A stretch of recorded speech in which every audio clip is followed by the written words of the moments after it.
berkunjung kepada Sayyidina Ali bin Abi Thalib radhiyallahu anhu wa arda. Kebetulan pada saat itu hari raya. Yang biasanya, apalagi pada saat itu Al-Imam Ali adalah pemimpin, khalifah. Setelah Sayyidina Umar bin Khattab radhiyallahu anhu adalah pemimpin, Sayyidina Utsman bin Affan adalah pemimpinnya Sayyidina Ali bin Abi Thalib. Kemudian salah satu sahabat berkunjung kepada Imam Ali bin Abi Thalib. Ternyata Al-Imam bin Abi Thalib ini, Al-Imam Ali bin Abi Thalib ini lagi menyiapkan hidangan yang tidak pantas untuk beliau, yaitu makanan yang sangat sederhana, roti yang sudah kering kerontang, dan lebih daripada itu gandumnya juga tidak kacik, gandumnya tidak enak, tidak lembut, kasar, kering, sehingga sahabat merasa iba. Sahabat yang berkunjung ini merasa iba dan kasihan kepada Imam Ali dan berkata, "Wahai Imam, apakah pantas engkau seorang Amirul Mukminin, pemimpin umat, makan makanan yang tidak pantas kau konsumsi, makanan kering, makanan yang sudah tidak layak, padahal ini adalah hari raya?" Tapi ini apa jawaban beliau? Jawaban beliau ini harus kita bawa ke rumah kita. Beliau mengatakan, Amirul Mukminin mengatakan kepada beliau, kepada sahabat ini, "Al-yaum Aidi, hari ini adalah hari raya untukku. Kemarin hari raya untukku. Hari esok juga hari raya untukku. Dan setiap hari di mana aku tidak bermaksiat kepada Allah Subhanahu wa taala, disitulah hari raya dan hari yang harus aku banggakan." Di sini kita harus pahami bahwasanya tempat, waktu, keadaan tatkala kita berzikir kepada Allah Subhanahu wa taala, disitulah hari kemerdekaan bagi kita, hari kemenangan bagi kita, dan hari raya bagi kita. Dan perlu diingat, hari, tempat, waktu akan menjadi saksi bagi kita semua, atau sebaliknya akan saksi baik atau saksi buruk. Waktu dan tempat itu terkadang bisa memberikan syafaat bagi kita, namun sebaliknya terkadang pula akan menjerumuskan kita, menuntut kita supaya kita terjerumus dalam neraka Allah, di nerakanya Allah Subhanahu wa taala. Dalilnya ialah An-Nabi sallallahu alaihi wa alihi wasallam yang bersabda, "Iqra'ul Qur'an fa innahu ya'ti syafi'an fa innahu ya'ti yaumil qiyamah syafi'an li ashabi." An-Nabi sallallahu alaihi wasallam yang bersabda, "Bacalah Al-Qur'an. Sesungguhnya Al-Quran itu akan memberikan syafaat kelak di hari kiamat." Disitulah kita memahami bahwasanya waktu, tempat juga akan bisa memberikan syafaat kepada kita. Dzikir akan memberikan syafaat kepada kita kelak di hari kiamat. An-Nabi sallallahu alaihi wasallam juga yang bersabda, ada dua hal yang akan memberikan syafaat kelak di hari kiamat, yaitu Al-Quran dan puasa. Apa yang dikatakan Al-Quran? Al-Quran kelak di hari kiamat akan berkata kepada Allah, "Ya Allah, izinkan hamba ini ya Allah, izinkan saya ini ya Allah akan memberikan kepada orang-orang yang dulu kala sering membaca hambamu ini ya Allah, yang sering membaca saya ini ya Allah.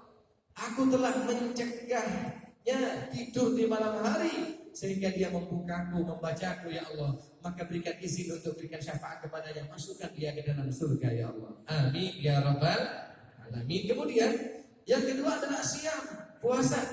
Puasa juga akan berkata kepada Allah Subhanahu wa taala, "Ya Allah, aku telah mencegahnya dari makanan dan minuman di siang hari. Izinkanlah aku untuk berikan syafaat kepadanya ya Allah. Masukkan dia ke dalam surga ya Allah." Maka disinilah dalil bahwasanya apapun yang kita lakukan, ya imma akan mendorong kita menggapai ridha Allah di surganya, atau mendorong kita dan menuntut kita mendapatkan murka dan api nerakanya.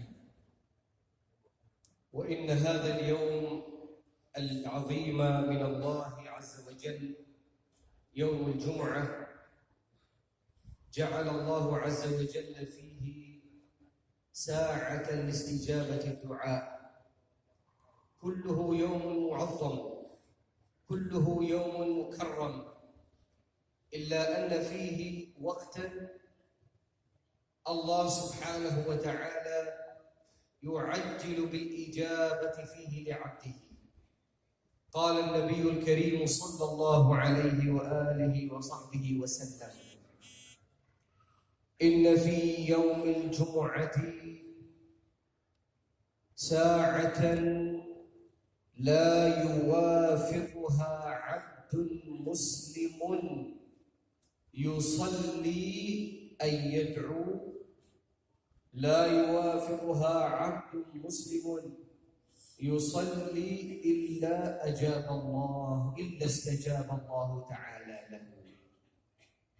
اختلف العلماء في هذه الساعة وهذا الوقت إلى 42 قولا. قال العلماء: أرجح هذه الأقوال 2 هي التي يتقوى أنها وقت استجابة الدعاء. الوقت الأول من حين يصعد الخطيب إلى المنبر ويقول: السلام عليكم ورحمة الله وبركاته، حتى يدخل في صلاته ويقول: الله أكبر. هذا الوقت كله وقت استجابة الدعاء. الوقت الثاني من بعد صلاة العصر إلى غروب الشمس، أي إلى أذان المغرب. وقد استحب العلماء الدعاء بجوامع الكلم في هذا الوقت. قال بعض أهل العلم: مما يكرر في هذا الوقت المبارك من بعد العصر إلى المغرب قول الله سبحانه وتعالى: رب أوزعني أن أشكر نعمتك التي أنعمت علي وعلى والدي وأن أعمل صالحا ترضاه وأدخلني برحمتك في عبادك الصالحين. يكرره من بعد العصر إلى المغرب قدر ما يستطيع، فهو من جوامع الدعاء المروية المذكورة في القرآن الكريم. هذا اليوم ينبغي أن يفرغ الإنسان نفسه فيه لطاعة الله ولقراءة القرآن ولصلة الرحم ولطلب العلم، كل ما فيه طاعة. إذا حافظ الإنسان على يوم الجمعة ولم يعبث فيه ولم يضيعه، فإن الله عز وجل يجعل له بشارتين. البشارة الأولى أنه يكون من هذه الجمعة إلى الجمعة الثانية يكفر الله عز وجل عنه سيئاته. قال النبي صلى الله عليه وآله وصحبه وسلم: الجمعة إلى الجمعة كفارة لما بينهما ما اجتنبت الكبائر. ما معنى كفارة لما بينهما؟ له معنيان. المعنى الأول أن الله سبحانه وتعالى يحفظ المؤمن المحافظ على يوم الجمعة، يحفظه الله عز وجل من الذنوب والمعاصي والمنكرات إلى الجمعة الثانية، ويوفقه الله عز وجل للخيرات والطاعات إلى الجمعة الثانية كفارة لما بينهما.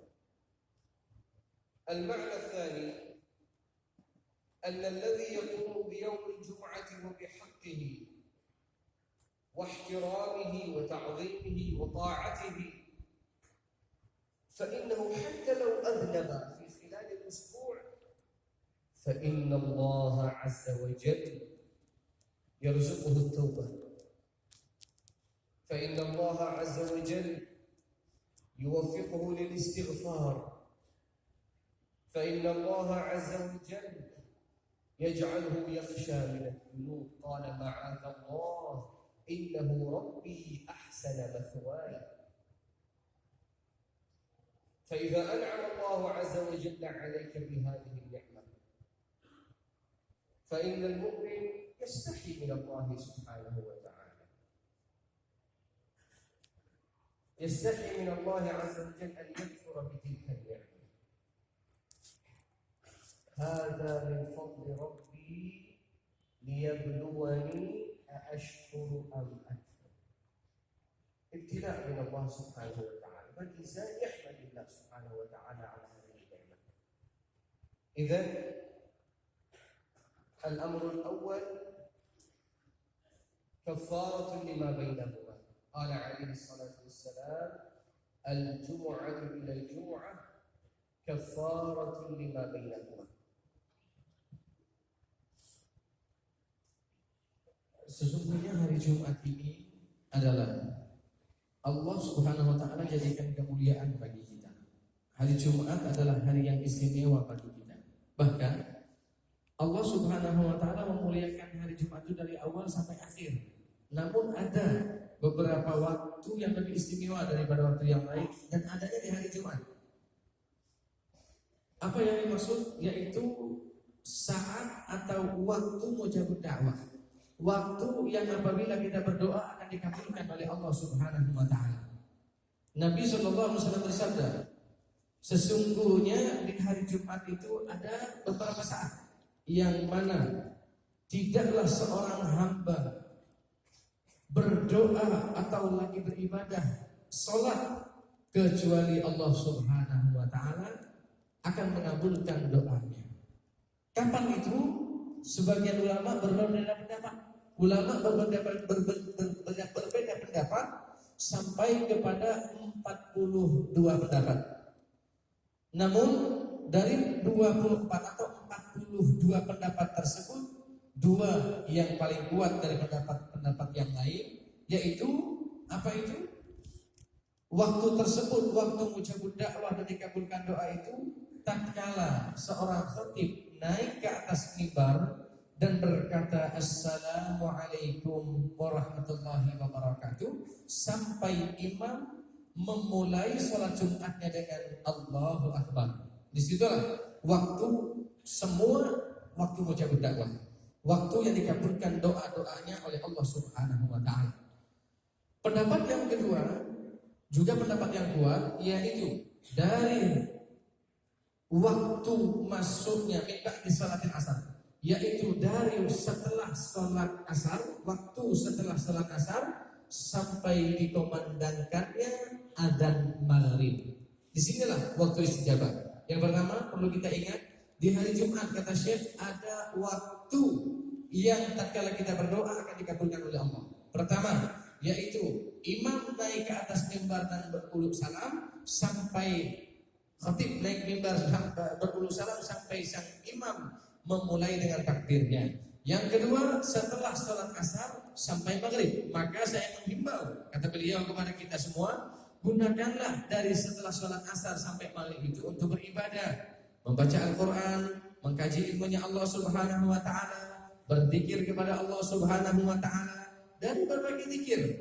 Ada beberapa wasiat dari ulama kita yang mengkhususkan zikir atau ayat dari firman Allah untuk diulang-ulang dari setelah waktu salat asar itu sampai maghrib, yaitu firman Allah Subhanahu wa ta'ala, Rabbi awzirni an ashkura ni'mataka allati ila akhir ayat. Nanti kita minta ijazah daripada beliau. Ini tolong, saya juga kurang hafal, mohon maaf ya, dan karena saya tidak hafal Quran. Nanti dicatat, ini diamalkan, kita minta ijazah dari Syekh. Mudah-mudahan kita bisa mengamalkannya. Ini disuruh diulang-ulang sampai sholat maghrib. Dan ini adalah sangat berharga dan sangat bermakna bagi kita dalam menjalani kehidupan kita. Dan juga sholat atau hari Jumat itu adalah hari yang istimewa bagi kita, bagi untuk kita dan semuanya keluarga kita.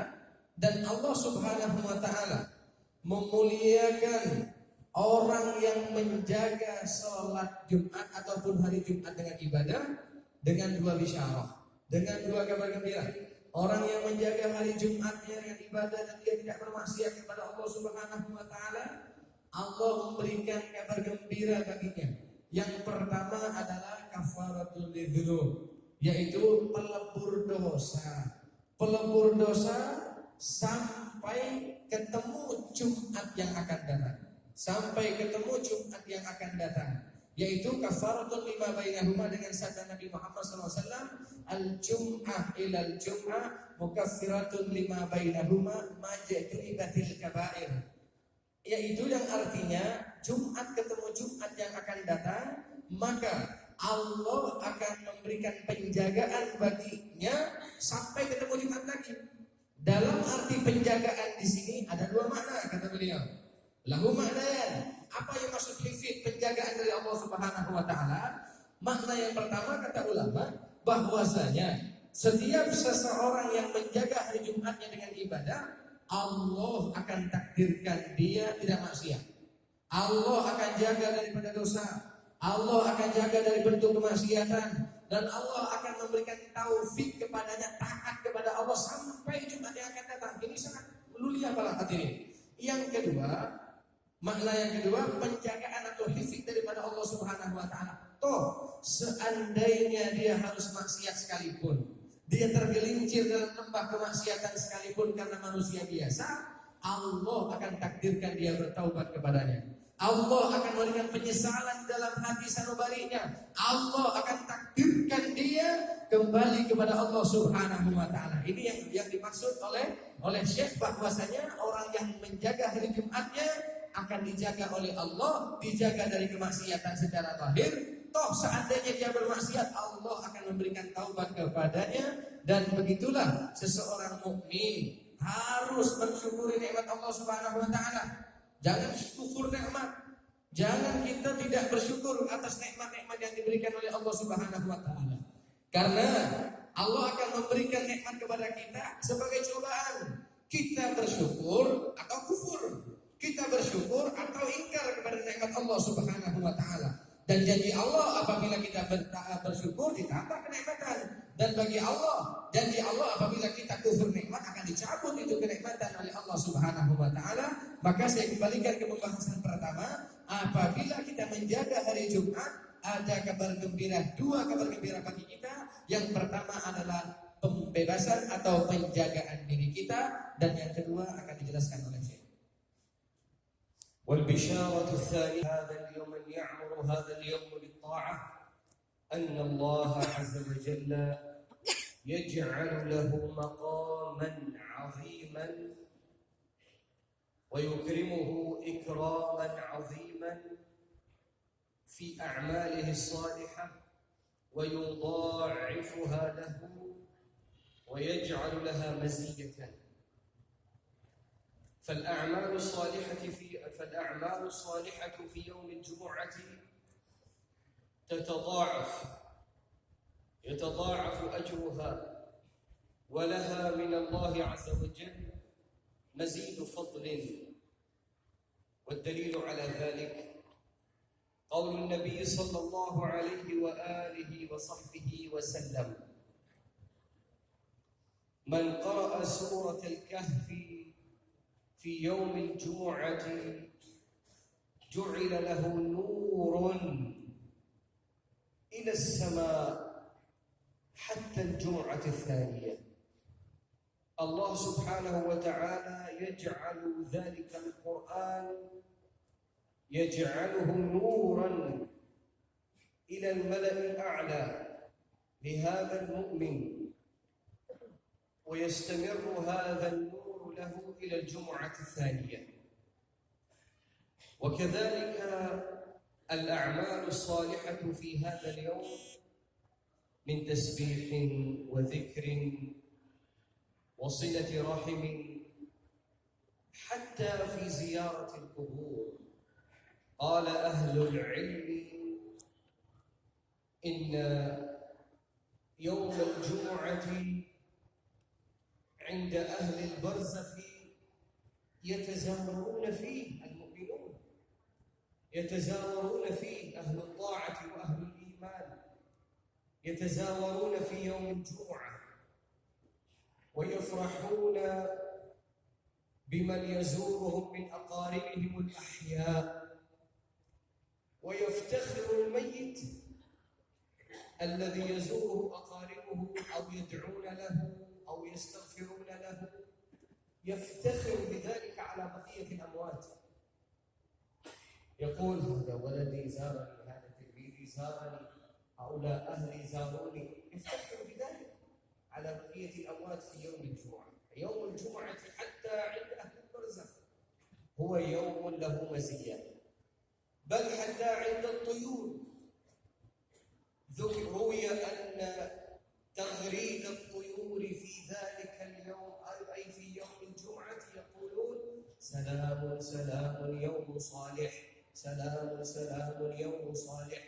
هذا تغريد الطيور في يوم الجمعة، فهو يوم عظيم عند الله عز وجل.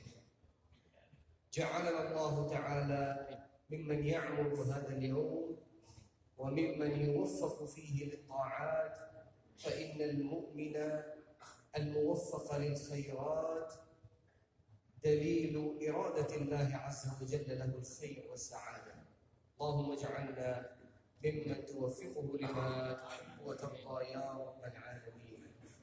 وقد أجازنا شيخنا إسماعيل رحمه الله تعالى بهذه الآية كما أجازه بذلك مشايخه، وكان يعلمنا رحمه الله تعالى أن نكررها، وهي قول الله تعالى رب أوزعني أن أشكر نعمتك التي أنعمت علي وعلى والدي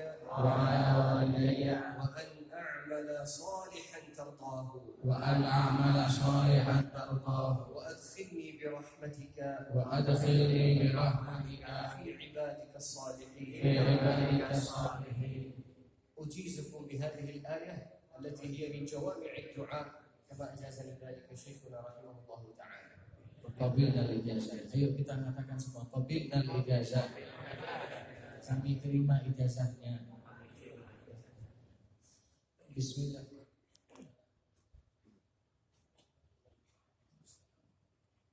Adapun kabar gembira yang kedua bagi mereka yang menjaga hari Jumat dengan ibadah kepada Allah Subhanahu wa taala, yaitu Allah jadikan makam yang tinggi untuknya, derajatnya tambah tinggi baginya. Ini bisyarah kepada